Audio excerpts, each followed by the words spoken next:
मुंबई के बीचों बीच भीड़भाड़ और तेज रफ्तार जिंदगी के बीच कुम्हारवाड़ा एक ऐसा इलाका है जहां दिवाली की असली रौनक हर साल पहले से ज्यादा चमक उठती है। यह जगह सिर्फ एक बस्ती नहीं बल्कि मिट्टी से जन्म देने वाली कला, परंपरा और मेहनत की अनोखी दुनिया है। करीब 100 साल पुरानी यह कुम्हारों की बस्ती उन परिवारों ने बसाई थी जो गुजरात के सौराष्ट्र से रोजगार और पहचान की तलाश में मुंबई आए थे। उन्होंने यहाँ सिर्फ घर नहीं बनाए बल्कि मिट्टी को जीवन देने वाली एक संस्कृति की नींव रखी। उनके वंशज उसी परंपरा को आगे बढ़ा रहे हैं। हर साल दिवाली से पहले उनके चाकों पर जिंदगी घूमने लगती है। सुबह होते ही गलियों में मिट्टी की खुशबू फैल जाती है। बुजुर्ग चाक घुमाते हैं, बच्चे रंगों के दिए को सजाते हैं और महिलाएं बर्तनों पर बारीक नक्काशी करती हैं। यह दृश्य मानो एक जीवंत त्योहार हो जो हर घर, हर आंगन में बसता है। कुम्हारवाड़ा की दिवाली सिर्फ रोशनी का त्योहार नहीं बल्कि मेहनत और उम्मीद का उत्सव है। हर दिया जो वहां बनता है वह एक कहानी कहता है, उस मिट्टी की जिसे बार बार गूंथकर आकार दिया गया, उस कारीगर की जिसने अपने हाथों से उसे सजाया, और उस परिवार की जो पूरे साल की कमाई इसी एक मौसम पर टिकी रखता है। यहाँ हर चाक पर घूमती मिट्टी के साथ पीढ़ियों का इतिहास और भविष्य दोनों साथ घूमते हैं। दिवाली के कुछ हफ्ते पहले ही कुम्हारवाड़ा की गलियां रोशनी और रंगों से भर जाती है। कहीं धूप में सूखते दियों की कतारें हैं तो कहीं चमकती भट्टियों में पकती हुई मिट्टी के बर्तन, हर ओर जीवन की हलचल। युवा कारीगर अपने बुजुर्गों से सीखते हैं कि कैसे एक सादी मिट्टी के टुकड़े को कला में बदलना है।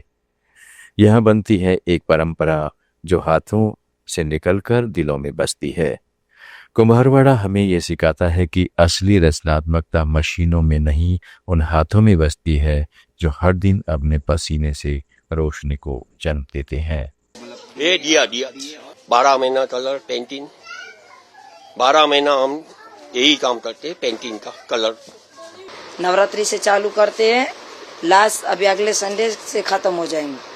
साल भर काम करके रखते हैं। हमारे घर पे 5-5, 6-6 वर्कर काम करते हैं।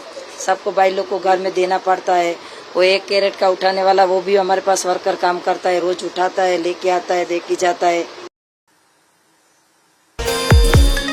मणिपुर के पहाड़ी इलाकों में बसे छोटे छोटे गांव, घने जंगल, टूटी सड़कों और लहलाती नदियों के बीच मेदिन लियू न्योमई, उम्र 50 साल, रोज अपने सफर पर निकलती है।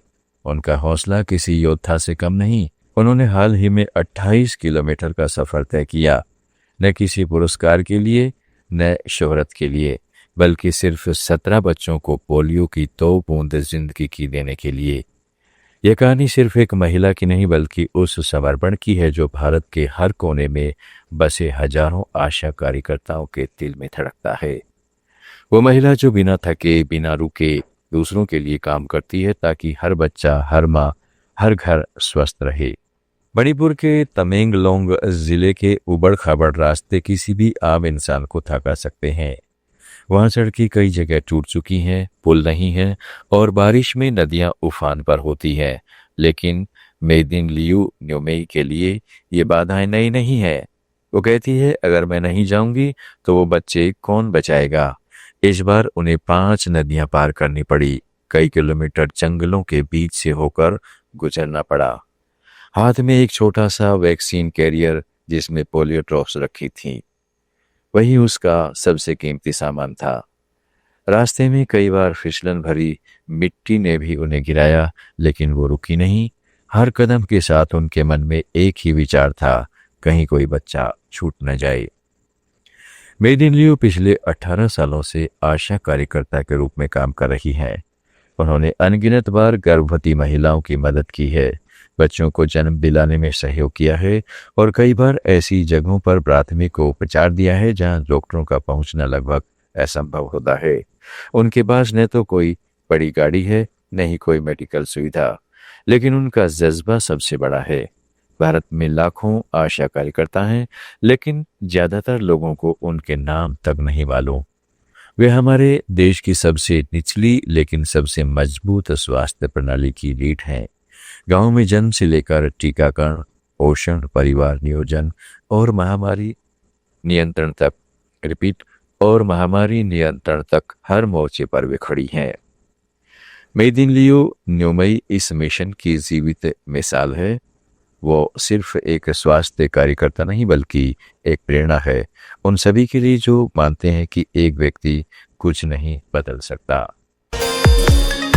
हैदराबाद की बाल रोग विशेषज्ञ डॉक्टर शिवरंजनी संतोष ने हाल ही में एक बड़ी स्वास्थ्य लड़ाई जीतकर बच्चों के लिए अहम सुरक्षा सुनिश्चित की है। यह कहानी सिर्फ उनकी नहीं बल्कि उन लाखों परिवारों की है जो गलत प्रचारित और शुगर से भरपूर पेय पदार्थों के खतरे से बचेंगे। पिछले 8 सालों से डॉक्टर शिवरंजनी ने सचेत किया कि बहुत से पेय पदार्थ ORS यानी ओरल रिहाइड्रेशन सॉल्ट के नाम पर बाजार में बेचे जा रहे हैं, जबकि वे शुगर की मात्रा में WHO द्वारा निर्धारित सीमा से 10 गुना अधिक थे। ये पेय पदार्थ बच्चों में दस्त और निर्जलीकरण जैसी समस्याओं को बढ़ा रहे थे। डॉक्टर संतोष का कहना है कि जब बच्चे दस्त जैसी बीमारियों से जूझ रहे हैं तब शुगर भरे पेय उनके लिए और अधिक खतरनाक हो जाते हैं। ये केवल दुरुपयोग नहीं बल्कि उनके स्वास्थ्य पर सीधा असर डालते हैं। उनकी लगातार मेहनत, शोध और जागरूकता अभियान के चलते भारतीय खाद्य सुरक्षा और मानक प्राधिकरण ने अनंततः एक ऐतिहासिक आदेश जारी किया। इसके अनुसार अब कोई भी कंपनी केवल WHO द्वारा अनुशंसित फार्मूले वाले उत्पादों पर ही ORS का लेबल इस्तेमाल कर सकती है।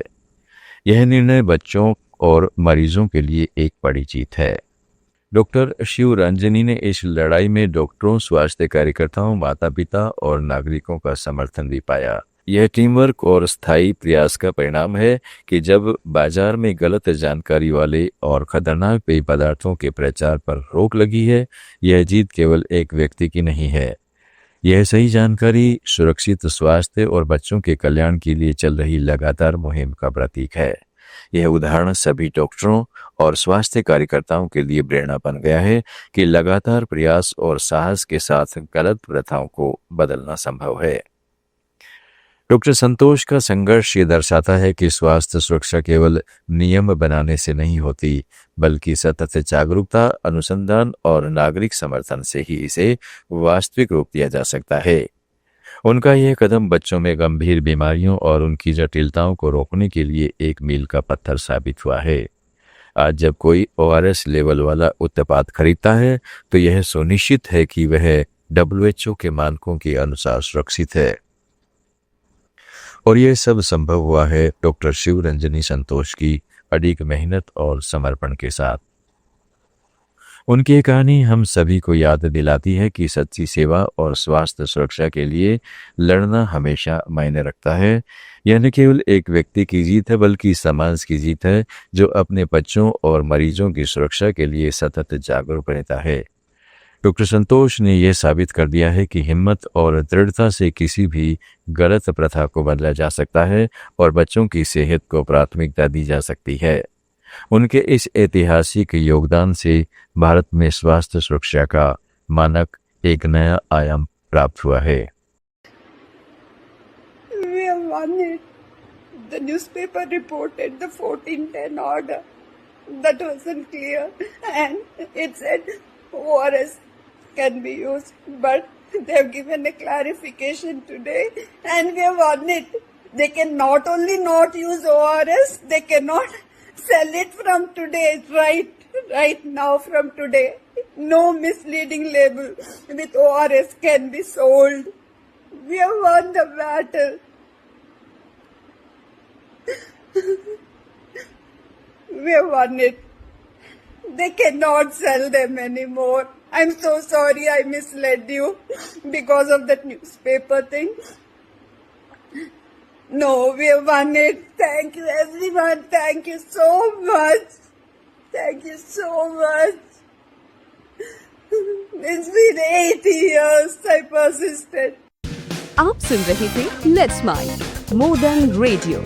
फॉलो कीजिए हमें हमारे सोशल मीडिया प्लेटफॉर्म्स पर।